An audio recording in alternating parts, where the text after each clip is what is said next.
Welcome to the opening presentation of the Calcutta Cup Investment Fund.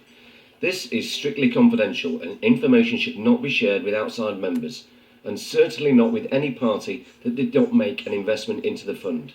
At this stage, I appreciate there will be plenty of questions.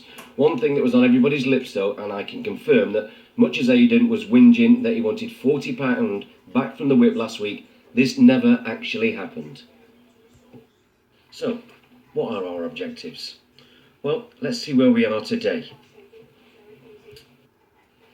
I can tell you that we have made a significant investment in one of Scotland's oldest and finest establishments and proud sponsors of the Scottish rugby team RBS.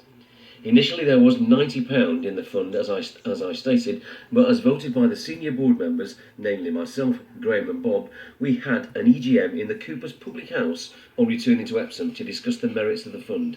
This resulted in the fund being depleted by £10, but as you can see the whip is now firmly invested.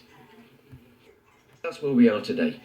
What I intend to do is give us a half-year update and then give some end-of-year results around about January 17 once all the facts and figures are in. Then we're leading up to Twickenham in Feb 2017, maybe March depending. Then obviously the ultimate aim is back in Murrayfield in 2018. What is the ultimate aim? Well, it's to have a fund that has the capability to support the members through at least one night without the need for additional investment in the whip. Well, how do we intend to achieve that? Well, you can see here that I've compared the fund to the FTSE 100.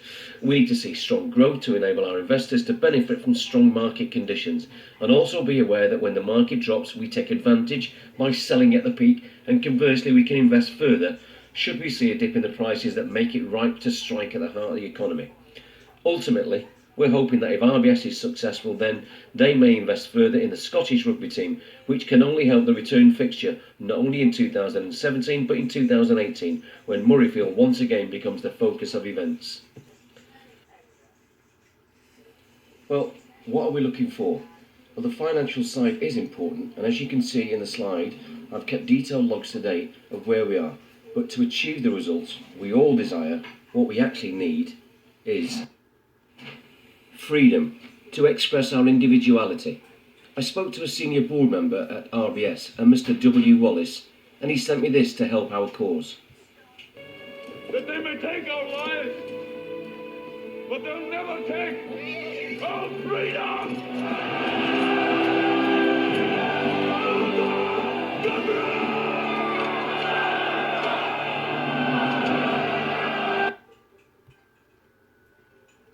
Mr. Wallace then sent a further updated comment which reflects conditions today.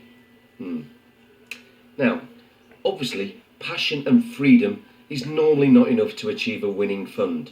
What we really need is drive and determination. Drive to be able to execute our plans in more detail and understand that brawn alone cannot succeed.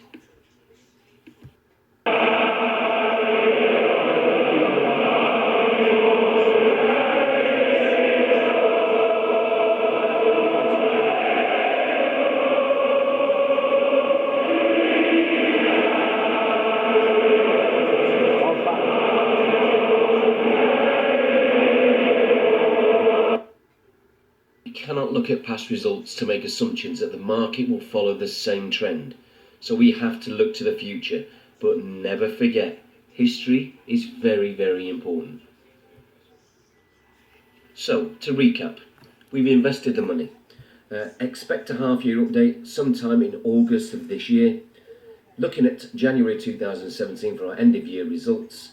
As we say, looking forward to Twickenham in 2017 and Murrayfield in 2018. And so there we are, guys. Any questions, please feel free to email me. As a real-time update, I can tell you that since Monday when we invested the shares, RBS have already dropped 17%, which tells me that the Scots may have already thrown in the towel and are expecting the wooden spoon yet again this year.